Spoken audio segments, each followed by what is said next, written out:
तो दोस्तों, एक और नया दिन और मैं बलजीत परमार अपने चैनल बलजीत परमार पर यू लेके आपके सामने हाजिर हूँ।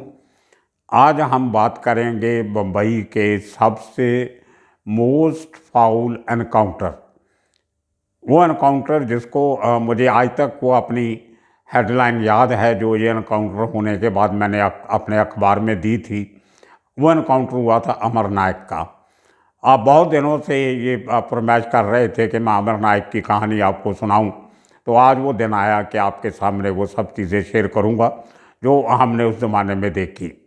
तो बात हेडलाइन की चली थी, मेरे न्यूज़पेपर में हेडलाइन थी द एनकाउंटर मोस्ट फाउल, के सबसे शक के दायरे में घिरा हुआ एनकाउंटर।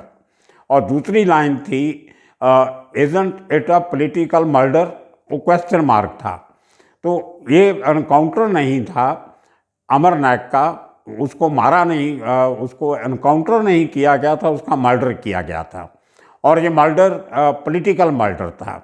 और जिस शख्स ने जो एनकाउंटर किया वो शख्स खुद ये बात मेरे साथ जो 2 दिन के बाद मेरी मुलाकात हुई, उन्होंने मानी कि ये एनकाउंटर नहीं था, पॉलिटिकल मर्डर था। अनफॉर्चुनेटली आज वो शख्स इस दुनिया में नहीं है। उनका नाम विजय सलास्कर, मेरे बहुत प्यारे मित्रों में से एक थे। 1983 जब उन्होंने पहली नौकरी महाराष्ट्र पुलिस में सब इंस्पेक्टर बन के आए थे, तो जो पहला जॉब उनको मिला था, प्रोबेशन पीरियड जो था, वो उन्होंने MIDC पुलिस स्टेशन अंधेरी ईस्ट में शुरू किया था। और उनके वहाँ पे जो सीनियर ऑफिसर थे, इंस्पेक्टर विलास टूपे, वो बाद में ACP रिटायर हुए। वो आज भी मेरी उनसे बातचीत होती रहती है। अभी एक किताब भी उन्होंने अपने एक्सपीरियंसेस के ऊपर लिखी है, जिसमें विजय सलास्कर का काफ़ी लंबा चौड़ा जिक्र है। कुछ साल इकट्ठे काम किया। और जब एनकाउंटर स्पेशलिस्ट की जो टीमें बनी थी, उनमें एक टीम में विलास टूपे जो सीनियर थे, उनके साथ विजय सलास्कर को जोड़ा गया था। खैर, तो 1983 से ही मेरी विजय सलास्कर से विलास टूपे की वजह से हमारी जो जान पहचान हुई, वो ओवर द ईयर्स वो अच्छे रिलेशन हमारे रहे। कभी कोई एक दूसरे से बात छुपाते नहीं थे, एक दूसरे का यकीन भी करते थे। गलतियां कई बार होती है पुलिस फोर्स में, आप कई बार अपनी मर्जी से हर काम नहीं करते, कुछ काम आपको अपने सीनियर्स की ज़बरदस्ती से करने पड़ते हैं, और कुछ पॉलिटिकल मास्टर की वजह से। और ये कहीं ना कहीं बाकी एनकाउंटर स्पेशलिस्ट की तरह विजय सलास्कर भी उस मजबूरियों का, कुछ जो डिपार्टमेंटल प्रॉब्लम्स होती हैं उनकी वजह से, वो भी उन चीज़ों का शिकार बने, इसमें कोई दो राय नहीं है। तो बात करते हैं अमर नायक। मुंबई में आर्थर रोड जेल आपने सामने सुनी होगी। जब कहीं क्राइम का जिक्र चलता है तो आर्थर रोड जेल का जिक्र सबसे पहले आता है। हर नामचीन बदमाश, स्मगलर, डॉन, गुर्गे सब कभी ना कभी आर्थर रोड जेल में रहे हैं। यहाँ जहाँ तक के जो मुंबई के ब्लास्ट हुए थे, उसकी ट्रायल जो थी वो भी इसी आर्थर रोड जेल के अंदर पूरे केस की हुई थी, 93 ब्लास्ट की। और उसके बाद जो 9/11 का जो किस्सा हुआ, 28/11 का जो मुंबई पे अटैक हुआ, 10 लोगों ने किया, अजमल कसाब जिसमें पकड़ा गया एक जिंदा आदमी, उसकी जो पूरी ट्रायल थी वो भी आर्थर रोड जेल में हुई थी। इसलिए आर्थर रोड जेल का नाम काफ़ी मशहूर है और चारों तरफ उसका जिक्र होता है। तो मैं इसलिए जिक्र कर रहा हूँ कि आर्थर रोड जेल से हार्डली 100 यार्ड्स अवे, 100 गज की दूरी पे एक चौराहा सा आता है। वहाँ से 3-4 रास्ते इधर उधर जाते हैं। उस कॉर्नर पे जेल के बाद एक तो 2-3 चाल आती हैं, उसके साथ एक म्यूनसिपल कॉरपोरेशन का मोटर ट्रांसपोर्ट की वर्कशॉप है बहुत बड़ी। उस वर्कशॉप के बिल्कुल साथ कॉर्नर पे कुछ बिल्डिंगें बनी हैं रिहैबिलिटेशन की, पुराने ज़माने में महाराष्ट्र हाउसिंग बोर्ड ने बनाई थी, जिन 144 फ्लैट हैं उसमें 144। तो उसका नाम ही 144 टेनेमेंट्स पड़ा हुआ है। तो उस 144 टेनेमेंट्स के अंदर ही एक छोटे से घर में अमर नायक ने जन्म लिया और वहाँ पे रहता था। जन्म तो दूसरी जगह हुआ था, वहीं पे उसने अपना अड्डा बनाया था। पूरा गैंग जो था इनका वही 144 टेनमेंट से चलता था। उसके बाद एक छोटा सा मंदिर था जो बाद में तो बहुत पैसा खर्च करके बहुत बड़ा मंदिर बना लिया। उसके कॉर्नर पे काला गांधी की दुकान हुआ करती थी, मेडिकल स्टोर, और उसके ऑपोजिट गोरा गांधी की। तो उस चौक को काला गांधी गोरा गांधी कॉर्नर भी बोल देते थे। तो वो उस इलाके की लोकेशन है कि आप वहाँ क्राइम करो तो 100 गज दूर जेल में आपको रहने की जगह मिल जाती थी। तो ये मखौल किया करते थे लोग। तो अमर नायक ने जो अपनी ज़िंदगी की शुरुआत की वो दादर की जो होलसेल की सब्ज़ी मार्केट है वहाँ से इसका बाप सब्ज़ी की छोटी सी वो नीचे बैठ के जो सब्ज़ी बेचते हैं वो लगाया करते थे। तो छोटी उम्र में जब ये कोई 13-14 साल का था तो कुछ लोगों ने वहाँ बैठने के लिए रोज़ लड़ाई करनी पड़ती है। तो बहुत होलसेल मार्केट होने से ग्राहक बहुत आते हैं और सेल अच्छी होती है और प्रॉफिट भी अच्छा होता है। तो वहाँ पे शुरू से ही अमर नायक के पैदा होने के पहले से वहाँ पे जो जगह के लिए और वहाँ अपनी बाकड़ा लगाने के लिए आपको लोकल दादा लोगों को हफ्ता देना पड़ता था। तो जब अमर नायक यंग था तो इसके बाप से भी पुराने ज़माने के जो गली के दादे हुआ करते थे वो हफ्ता मांगते थे और वो देता था। तो एक दिन वो नहीं था तो अमर नायक वहाँ दुकान पे बैठा चला रहा था तो हफ्ता मांगने वाले आ गए। इसने मना किया तो उन्होंने इसको मारना शुरू किया। तो इसका छोटा भाई अश्विन नायक वो थोड़ी दूर खड़ा देख रहा था। अचानक उसने एक चाकू उठाया वहाँ से बड़ा सारा, वो ला के अमर नायक को पकड़ा दिया कि भाई तुम मार खा रहे हो, ये लो चाकू और साला इनको मार दो। तो ये वो बच्चा था, उसको पता नहीं था क्या कर रहा है वो। लेकिन अमर नायक ने वो मार खाई। लेकिन उस दिन के बाद उसने फैसला किया कि आज के बाद मैं मार नहीं खाऊंगा, मैं इन दादा लोगों की दादागिरी ख़त्म करके मैं खुद दादा बनूंगा। तो ये कुछ लीजेंड्स जुड़ जाती हैं, कुछ बातें जब आदमी बड़ा बनता है, भले क्राइम के फील्ड में ही बने, बड़ा क्रिमिनल छोटा क्रिमिनल, बड़ा बदमाश छोटा बदमाश, तो ये इस किस्म से ये हर फील्ड में लाइफ के बड़े छोटे की बात चलती रहती है। हर छोटा आदमी बड़ा बनने के चक्कर में स्ट्रगल करता है, कुछ बन जाते हैं कुछ रह जाते हैं। तो अमर नायक करते करते वहाँ से बड़े होने के साथ साथ उसने पहले उस मार्केट पे कंट्रोल किया, फिर इर्द गिर्द की जितनी और होलसेल की मार्केट्स थी, फूल की मार्केट दूसरी, उन पे कंट्रोल किया और अपना हफ्ता इकट्ठा करना वहाँ से शुरू कर दिया।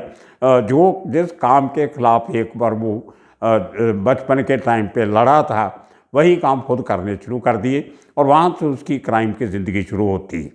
तो साथ में लोग जुड़ते रहे, ग्रुप बनता रहा। उसके बाद बहुत बार इसको जेल में जाना पड़ा, उसी आर्थर रोड जेल में जो इसके घर के करीब थी।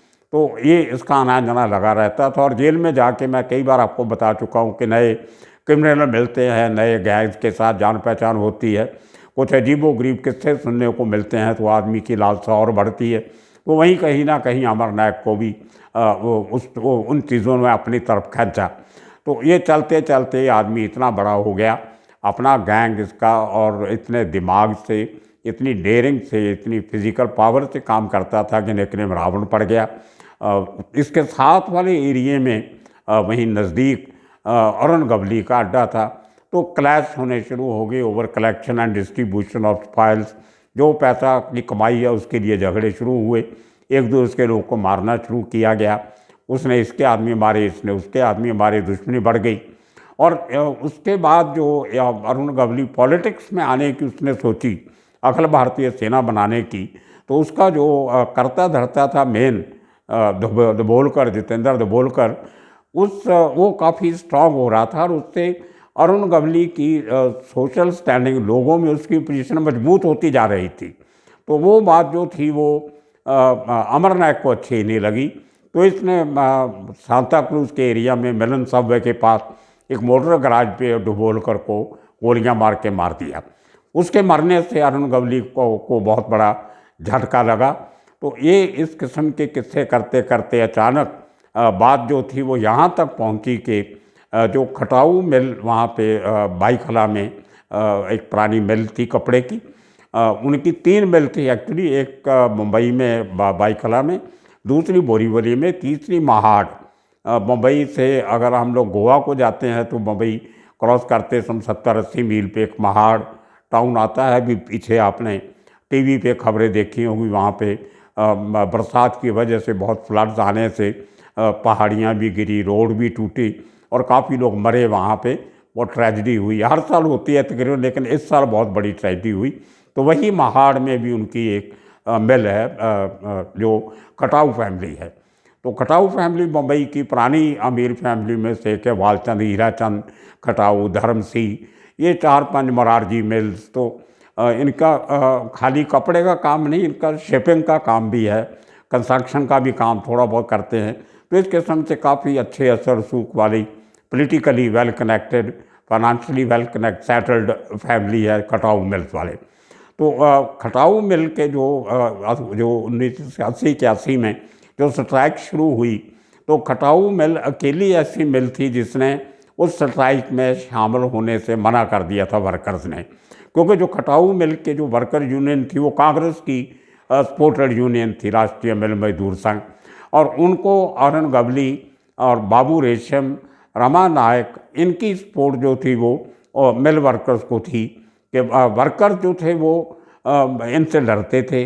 और ये तीनों खटाऊ मिल के जो मालिक थे सुनीत खटाऊ, उनके साथ रमा नायक, बाबू रेशम और अरुण गवली की पर्सनल लेवल पे ट्यूनिंग बहुत अच्छी थी। तो जब करते करते जब मिल शिफ्ट होनी शुरू हुई और रियल एस्टेट बूम आया, तो हर इंडस्ट्री वाले ने क्या किया, उसने मिल्स बंद करके बोर्ड ऑफ फाइनेंशियल रिकंस्ट्रक्शन और इन्वेस्टमेंट के पास जाके अपनी मिल्स को रीलोकेट करने की कोशिश की कि हम यहाँ से फैक्ट्री निकाल के दूसरी जगह पे लेके जाते हैं और जो जगह यहाँ पे खाली होगी उस पर रियल एस्टेट डेवलप करेंगे।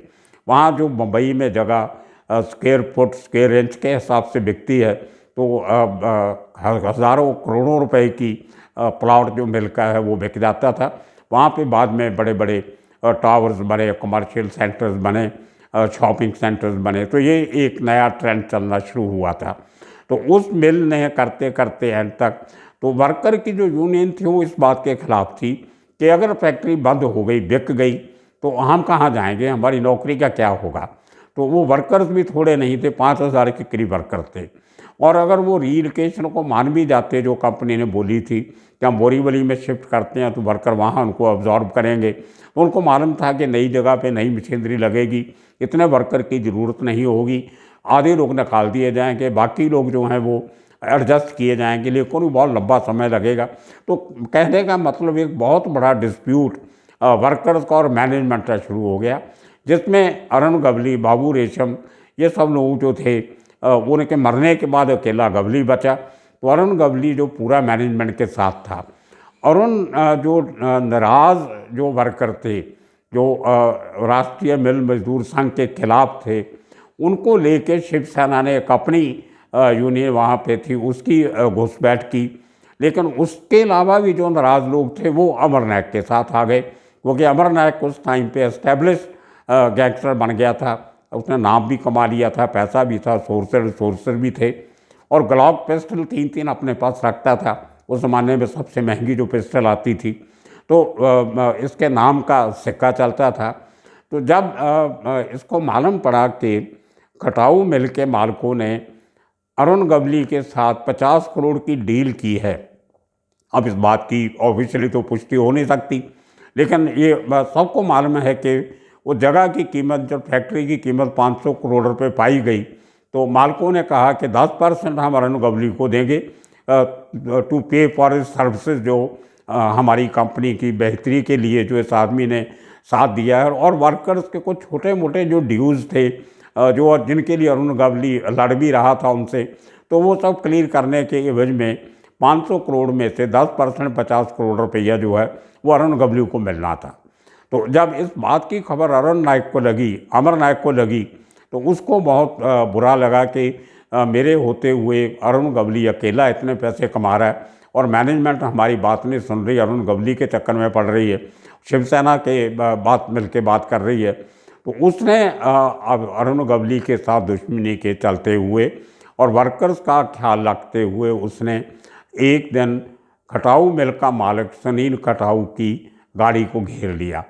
मुंबई में महालक्ष्मी रेस कोर्स है, रेस कोर्स से अब हम जैकब सर्कल की एरिया में आते हैं, ये वही जैकब सर्कल जहाँ पे बाबू रेशम का मर्डर हुआ था लॉकअप में, तो उसके बीच में महालक्ष्मी स्टेशन है जो ब्रिज की ऊंचाई पे है थोड़ा। तो जब उस ऊंचाई पे सुनीत खटाऊ की मर्सिडीज गाड़ी वहाँ पहुँची तो दो मोटरसाइकिल आए दोनों तरफ से, इसकी गाड़ी को रोका गया। एक मोटरसाइकिल से एक आदमी उतरा, उसने हथौड़े से उसकी विंडशील्ड उसको तोड़ा और दूसरे आदमी ने इसके ऊपर दाड़ गोलियाँ चला के कटाऊ मिल के मालिक सुनीत खटाऊ की दिन दहाड़े हत्या कर दी। It was one of the most sensational murders in the city. तो बहुत दिनों तक इसका चर्चा रहा, शोर शराबा चलता रहा। मिल वालों ने, जो इंडियन मिल एसोसिएशन है और दूसरी मिल ओनर्स एसोसिएशन, वो सब मंत्रियों संतरियों को मिलने लगे, अपनी सिक्योरिटी के लिए गुहार लगाने लगे और वर्कर्स लोगों में भी रोष आया। तो उससे जो अरुण गवली की और अमर नायक का झगड़ा जो था वो साइड में रह गया और मिल ओनर्स और उनकी मौत का इशू ये बड़ा इशू बन गया। उसी टाइम पे एक तो और बड़े लोगों के ऊपर भी हमले किए गए, उनमें भी अमर नायक का हाथ बताया गया। तो बड़े लेवल पे पॉलिटिकल लेवल पे डिस्कशन होने लगी कि आखिर इस खून खराबे को या जो इंडस्ट्रियलिस्ट को तंग करने की नई रवायत चली, इसको कैसे ख़त्म किया जाए। तो कहीं ना कहीं ये फैसला हुआ कि अमर नायक को रास्ते से हटाया जाए। उसी टाइम पे जो खटाऊ की फैमिली थी, लेडीज़, उन ख़ास तौर पे जो उसकी बेटियां और उसकी बीवी, ये बार बार चीफ मिनिस्टर को मिलने जाते थे, पुलिस कमिश्नर को मिलने जाना कि जिस आदमी ने हमारे फैमिली मेम्बर को मारा है हम उसके खिलाफ सख्त एक्शन चाहते हैं। तो काफ़ी प्रेशर था पुलिस के ऊपर और पॉलिटिकल प्रेशर भी था। Chief minister, home minister, home secretary कि बम्बई पुलिस क्या कर रही है, इतने बड़े हादसे रोज़ हो रहे हैं। तो एक दिन ये ऑफिशियली हाईएस्ट लेवल पे फैसला लिया गया कि अमर नायक को या तो वो हमारी बात माने, जो शिवसेना का स्टैंड है, जो सरकार का स्टैंड है, या उसको रास्ते से हटा दिया जाए। तो उस काम की जिम्मेदारी दी गई विजय सलास्कर को। विजय सलास्कर पुलिस में आने के पहले उसकी फैमिली भी शिवसेना की काफ़ी क्लोज रही है। ये पुरानी बातें हैं, हर आदमी को हक है कोई पॉलिटिकल पार्टी के करने को, उसने भी किया होगा। लेकिन वो आदमी क्योंकि इनको जो रूलिंग जो पार्टी थी, जो रूलर्स जो थे, उनको लगता था हमारे करीब है, डेयरिंग भी है, को काम करता भी है, डरता नहीं है, तो उसको चुना गया काम के लिए। तो एक दिन अचानक उसको 10 जुलाई को उसका एनकाउंटर होता है, लेकिन उसके 3-4 दिन पहले उसको उठा लिया जाता है। विजय सलास्कर अमर नायक को अपनी कस्टडी में ले लेते हैं। उसको बैठ के सीक्रेट जगह पे, तभी सलास्कर की पोस्टिंग नागपड़ा पुलिस स्टेशन में थी, तो उसको पीछे रूम था और छोटा सा, एक में जाके मिला हूँ कई बार वहाँ पे। तो अमर नायक को समझाया गया कि आप ये खटाऊ मिल की प्रॉब्लम को सॉल्व होने में रास्ता में रोड़ा मत बनिए, तो ये आपकी ज़िंदगी और मौत का इसके ऊपर असर पड़ सकता है। तो अमर नायक नहीं माना। तो कहते हैं ये भी ग्रेप वाइन जो होती है, अंदर खाते की जो खबरें होती हैं, जो उस समय बहुत चली 96 में एनकाउंटर के बाद, केस को जो शिवसेना चीफ थे बाल ठाकरे, उनके पास भी पेश किया गया। उन्होंने भी इसको समझाया कि तुम ये हमारे रास्ते से मत आओ, आप वर्कर्स का काम जो हो रहा है उनको होने दो, और जो इंडस्ट्रियलिस्ट है वो उसका अगर वो पैसा मिल बेचेगा तो वर्कर को पैसा मिलेगा, अदरवाइज तो उसके पास सैलरी ड्यूज़ भी कई साल के पेंडिंग हो गए थे, वर्कर्स के तनख्वाह नहीं मिल रही थी कई सालों से, और सरकार के ड्यूज़ भी काफ़ी बाकी थे, टैक्सेस बाकी थे, बिजली पानी का बिल बाकी था। तो ये काफ़ी सारी प्रॉब्लम इंडस्ट्रियलिस्ट भी फेस कर रहे थे। तो लेकिन अमर नायक नहीं माना, मतलब शिवसेना के टॉप के लीडर्स बीच में पड़े, वो नहीं माना। तो एंड में ये फैसला हुआ कि अब इसका एनकाउंटर कर दिया जाए, ये हमारी बात मानने वाला है, जब सरकार की बात मानने वाला नहीं है। तो ये कुछ बातें उस टाइम पे उड़ी।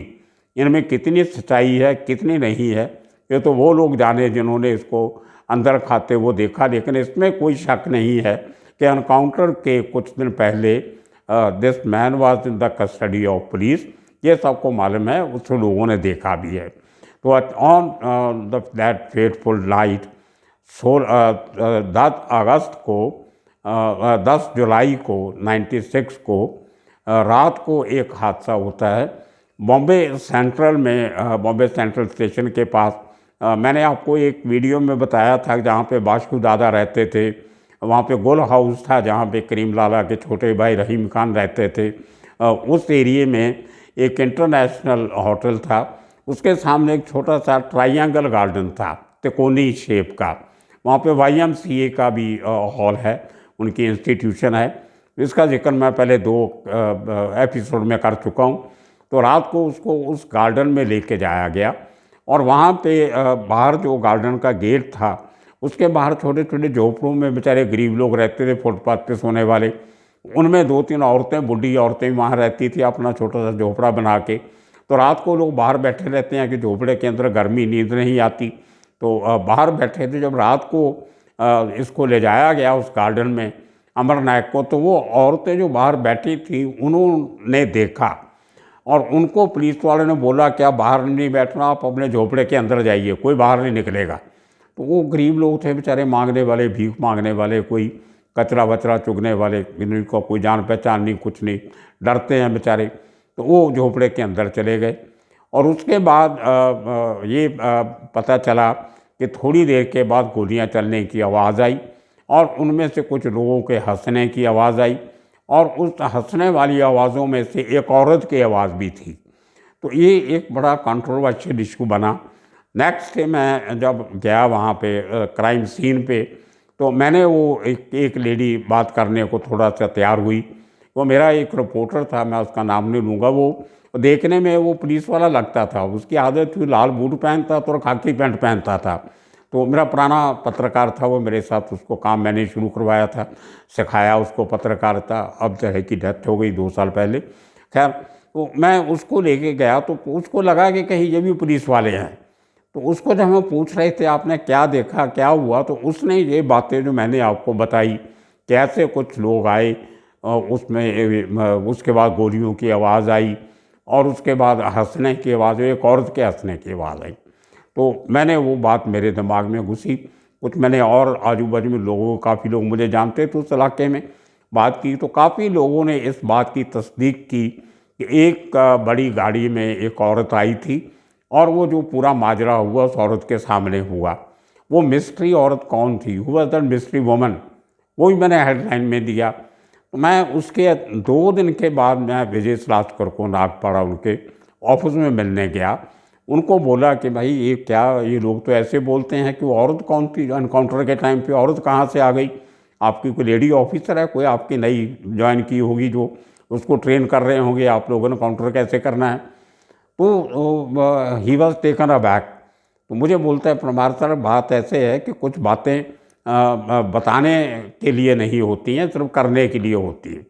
तो मैंने जब पूरी डिटेल में लंबी चौड़ी बात नहीं करनी चाहता, क्योंकि इन बातों को जिनको आप डॉक्यूमेंट के वजह से या किसी और साधन से पुख्ता तौर पे सिद्ध नहीं कर सको तो उनका कोई मतलब नहीं होता। तो मेरी तो आदत थी, मैं नई नई बातें ढूंढता था, उनको कंफर्म करता था। तो मैंने जब उनको पूछा उस औरत के बारे में तो उनका जवाब बहुत सीधा था। बोलते देखिए ये मेरे हाथ में कुछ नहीं है, ये जो हुआ है सब ऊपर से हुक्म आया था तो हुआ है। और मुझे उन्होंने नसीहत दी कि आप ज़्यादा इस पंगे में मत पड़ो, आपकी भी जान को खतरा हो सकता है। तो ये कोई मेरी भी जान को खतरा हो सकता है, आपकी भी जान को खतरा हो सकता है। तो मैंने भी सोचा अगर एक इतना नामचीन पुलिस ऑफिसर, इतना अब तो सीनियर हो गया काफ़ी, 83 में आया, 96 में 13 साल पुलिस देख ली है, अगर ये भी आदमी अंदर से डरा हुआ है तो इसका मतलब कहीं ना कहीं बात बड़े लेवल तक कोई चल रही थी।